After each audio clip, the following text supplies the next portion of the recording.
Udara pesisir Lamongan terasa sejuk pagi itu. Suara deburan ombak di kejauhan bersahut-sahutan dengan suara ketukan kayu yang teratur, suara pembangunan surau dan rumah-rumah bagi warga yang kurang beruntung. Di tengah kesibukan itu, berdiri seorang pria dengan perawakan tenang namun berwibawa. Raden Kasim, yang lebih dikenal masyarakat sebagai Sunan Derajat, sedang memperhatikan para pekerja dengan senyum tipis yang meneduhkan.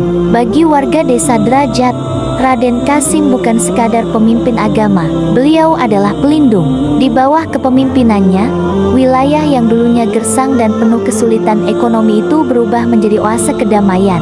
Beliau mengajarkan cara bercocok tanam yang lebih baik, cara membangun rumah yang kokoh, dan yang paling utama, cara memuliakan sesama manusia. Ingatlah, ujar Raden Kasim lembut kepada seorang pemuda yang sedang menganyam bambu.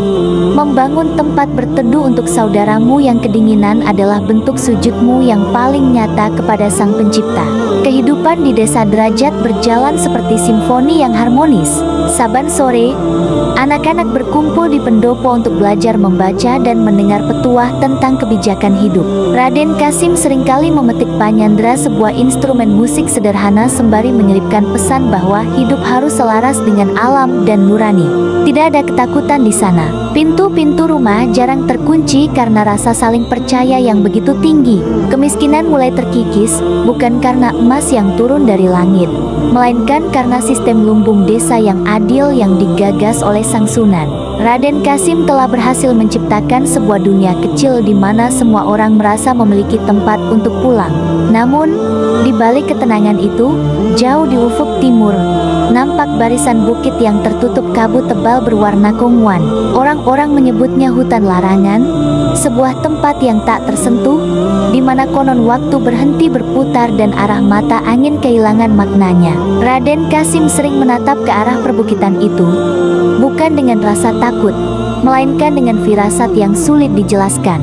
Malam itu, saat Sang Sunan sedang bersujud dalam keheningan malam yang dalam, sebuah ketukan pintu yang terburu-buru memecah kesunyian. Ketukan itu tidak biasa. Itu adalah ketukan yang membawa aroma keputusasaan. Raden Kasim menghentikan doanya, berdiri dengan tenang, dan melangkah menuju pintu. Ia tahu, harmoni di desa Derajat baru saja menemui ujian pertamanya.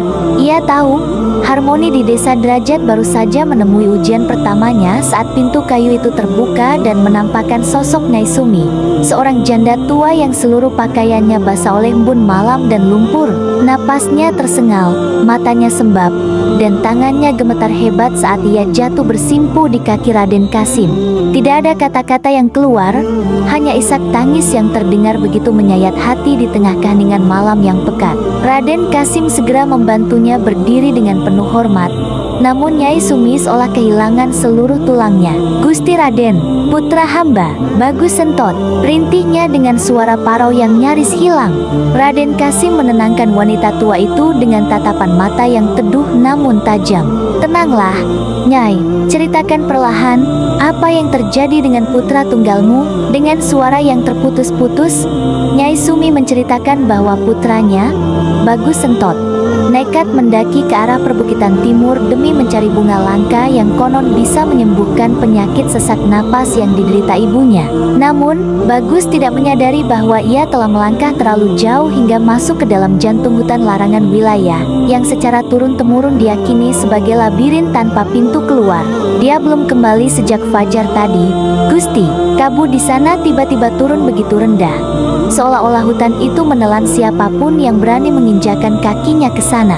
Nyai Sumi kembali terisak. Hanya dia satu-satunya yang hamba punya. Jika dia hilang, maka hilang pula separuh nyawa hamba. Belum sempat Raden Kasim menjawab, angin kencang tiba-tiba bertiup dari arah hutan, membawa hawa dingin yang tak biasa hingga memadamkan beberapa pelita di selasar surau. Para tetua desa yang terbangun mulai berkumpul. Wajah mereka pucat pasi saat mendengar nama hutan larangan disebut. "Jangan ke sana, Raden," bisik salah seorang warga dengan suara bergetar. "Hutan itu bukan tempat bagi manusia. Mereka yang masuk ke sana akan kehilangan ingatan tentang jalan pulang. Itu adalah tempat di mana cahaya matahari pun enggan untuk masuk." Raden Kasim menatap ke arah kegelapan hutan di kejauhan. Beliau melihat ketakutan yang nyata di wajah orang-orangnya. Nyawa seorang pemuda kini dipertaruhkan, dan lebih dari itu, harapan seorang ibu yang renta sedang berada di titik nadir. Bahaya yang mengancam bukan sekadar rimbunnya pohon, melainkan kegelapan yang mulai merayap masuk ke dalam hati masyarakatnya, ketakutan yang melumpuhkan iman. Satu nyawa adalah seluruh semesta bagi ibunya, gumam Raden Kasim pelan namun terdengar tegas oleh semua yang hadir. Beliau sadar, kejadian ini bukan sekadar kecelakaan biasa, melainkan sebuah panggilan untuk membuktikan bahwa kasih sayang harus melampaui rasa takut yang paling gelap sekalipun.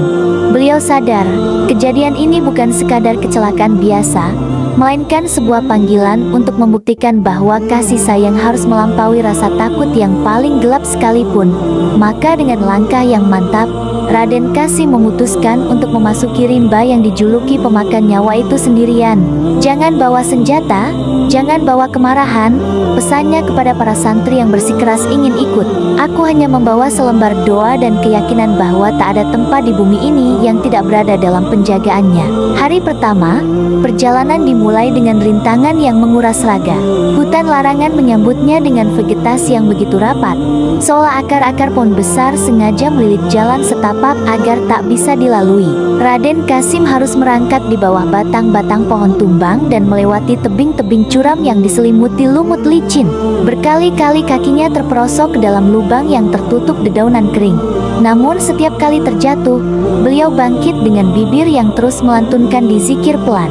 Memasuki hari ketiga, ujian batin mulai menyerang. Hutan itu seakan memiliki nyawa. Ia mampu memanipulasi pendengaran. Raden Kasim berkali-kali mendengar suara Nyai Sumi yang memanggilnya dari arah yang berlawanan, atau suara tawa anak-anak desa derajat yang seolah-olah sedang dalam bahaya. Ini adalah ujian arah yang paling berat ketika telinga mendengar ribuan suara, namun hati harus tetap fokus pada satu tujuan, menemukan Bagus Sentot. Engkau bukan lawan, wahai hutan, bisik Raden Kasim saat badai hujan tiba-tiba turun dengan sangat lebat, mengubah jalur pendakian menjadi aliran lumpur yang deras. Engkau adalah ciptaan, sama sepertiku. Izinkan aku lewat demi satu nyawa yang sedang merintih. Kelaparan dan rasa haus mulai menggerogoti kekuatannya. Tanaman di hutan itu terasa asing. Banyak yang terlihat segar namun aromanya memperingatkan akan rasa pahit yang mematikan. Raden Kasim hanya mengandalkan tetesan embun dari balik daun lebar untuk membasahi kerongkongannya. Tubuhnya yang biasanya tegap kini mulai tampak goyah, namun binar matanya tetap menyala seperti pelita di tengah kegelapan.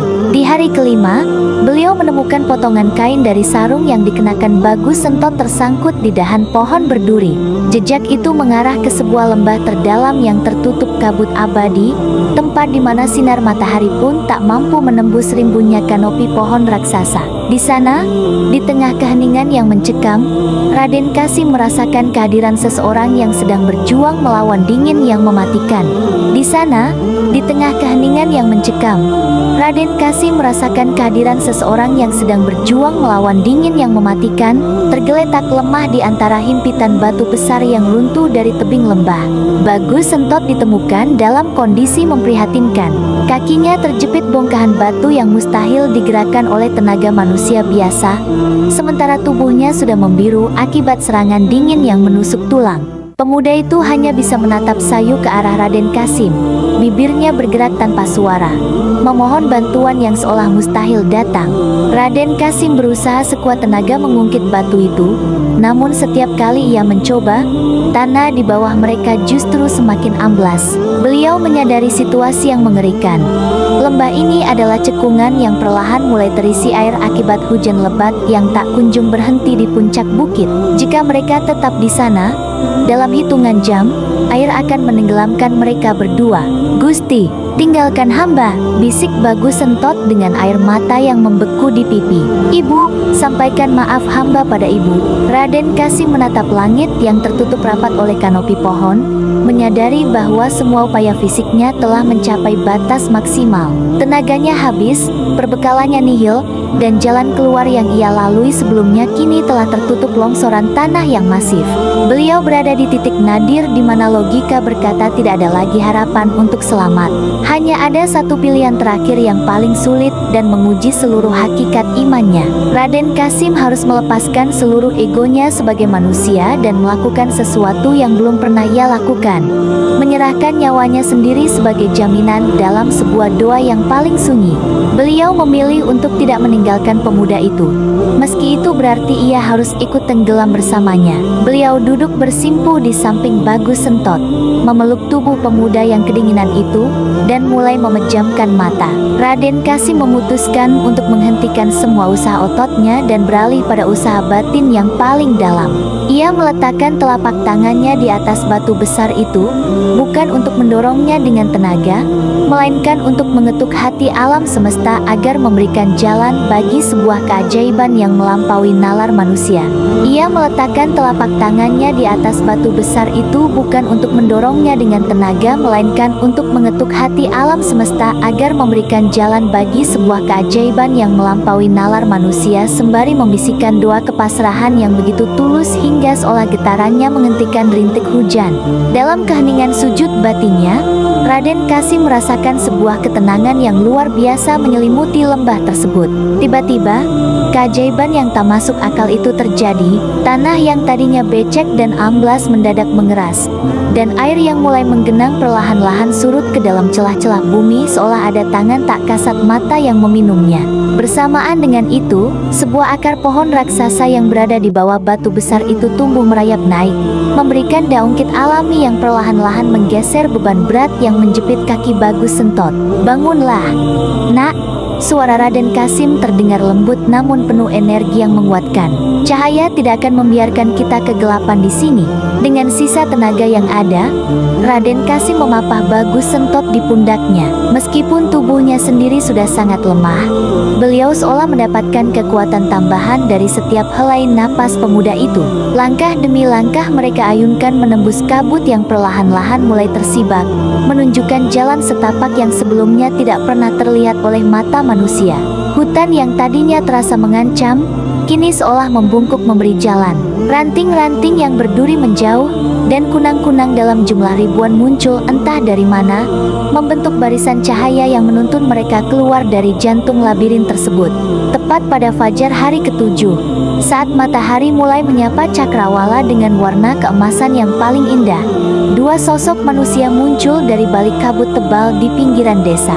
Nyai Sumi, yang selama 7 hari 7 malam tak beranjak dari pintu gerbang desa, menjerit haru saat melihat bayangan Raden Kasim yang berjalan tertatih namun tetap tegak, menggendong putranya menuju pelukan keselamatannya. Seluruh warga desa berlarian menyambut dengan isak tangis bahagia. Bagus Sentot selamat, meski dengan luka-luka yang akan segera sembuh. Namun yang lebih mengejutkan mereka adalah wajah Raden Kasim. Tidak ada gurat kemarahan atau kelelahan yang pahit di sana. Yang terpancar hanyalah kedamaian yang begitu terang, seolah beliau baru saja pulang dari sebuah pertemuan yang paling indah dengan sang Halik di tengah keheningan hutan larangan. Yang terpancar hanyalah kedamaian yang begitu terang, seolah beliau baru saja pulang dari sebuah pertemuan yang paling indah dengan sang Halik di tengah keheningan hutan larangan, membuat seluruh warga yang menyambutnya tertunduk takzim dalam keheningan yang suci. Raden Kasim meletakkan Bagus Sentot di pangkuan ibunya, membiarkan tangis haru keluarga itu pecah menjadi simfoni syukur yang memenuhi angkasa desa Derajat. Beliau tidak meminta pujian, tidak pula menceritakan betapa beratnya duri yang menyayat kulitnya atau betapa dinginnya malam yang hampir merenggut nyawanya. Baginya, keselamatan satu nyawa adalah kemenangan bagi seluruh kemanusiaan. Beberapa hari kemudian, setelah keadaan membaik, Raden Kasim mengumpulkan warga di bawah pohon rindang di depan surau. Beliau tidak berbicara tentang keajaiban atau kekuatan gaib, melainkan tentang hakikat cinta kasih. "Hutan larangan itu tidak pernah berniat membunuh kita," ucapnya dengan suara yang tenang namun berwibawa. "Ia hanya pantulan dari ketakutan dan keraguan yang kita simpan di dalam hati. Saat kita berjalan dengan ego, kita akan tersesat. Namun saat kita berjalan dengan pengabdian dan kasih sayang, alam semesta akan menjadi pelayan yang membukakan jalan. Kisah 7 hari mencari cahaya itu pun abadi, menjadi pelajaran berharga bagi generasi setelahnya bahwa kepemimpinan sejati bukan tentang tahta yang tinggi, melainkan tentang seberapa rendah kita bersedia membungkuk untuk mengangkat mereka yang terjatuh. Raden Kasih mengajarkan bahwa memberi tongkat kepada yang buta, memberi makan kepada yang lapar, dan memberi payung kepada yang kehujanan adalah jalan dakwah yang paling nyata. Desa Derajat kini bukan lagi sekadar pemukiman, melainkan simbol peradaban hati. Hutan yang dulu ditakuti kini dijaga dengan rasa hormat, menjadi pengingat bahwa di dalam kegelapan yang paling pekat sekalipun, cahaya Tuhan selalu ada bagi mereka yang berani melangkah demi kepentingan orang lain. Perjalanan itu berakhir, namun cahaya yang dibawa pulang oleh Sunan Derajat dari jantung hutan tetap menyala di hati setiap orang, mengingatkan bahwa nyawa manusia begitu berharga, dan kasih sayang adalah satu-satunya bahasa yang mampu menembus sekat-sekat kemustahilan.